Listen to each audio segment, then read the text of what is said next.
అన్నమయ్య జిల్లా రాజంపేటలో ఎన్డీఏ అధినేతలకు శుభాకాంక్షలు తెలుపుతూ మాజీ ఎమ్మెల్యే మేడ మల్లికార్జున రెడ్డి ఏర్పాటు చేసిన బ్యానర్లు రాత్రికి రాత్రే చినిగిపోయాయి. మేడ తెలుగుదేశం పార్టీలోకి రావడాన్ని కొందరు టీడీపీ కార్యకర్తలు వ్యతిరేకిస్తున్నారు.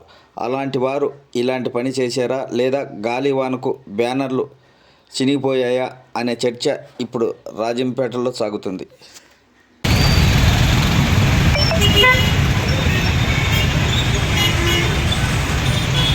గ్రామాలలో సమస్యలు తెలుసుకొని పరిష్కారం చేయడమే లక్ష్యంగా పనిచేస్తానని తెలుగుదేశం పార్టీ రాష్ట్ర ప్రధాన కార్యదర్శి బత్యాల చెంగల్రాయుడు అన్నారు.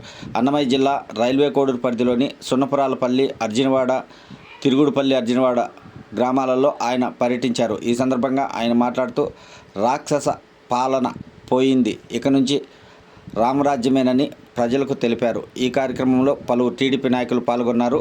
గ్రామస్తులు ఆయనకు ఘనంగా స్వాగతం పలికారు.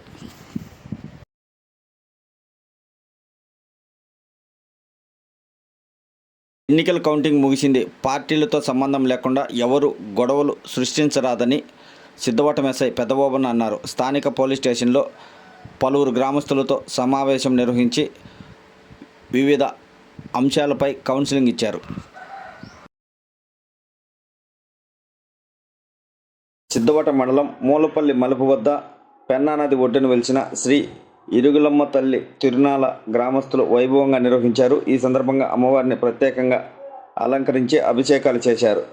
మండలం నలుమూలల నుండి పెద్ద సంఖ్యలో భక్తులు పాల్గొని అమ్మవారిని దర్శించుకొని మొక్కులు చెల్లించారు.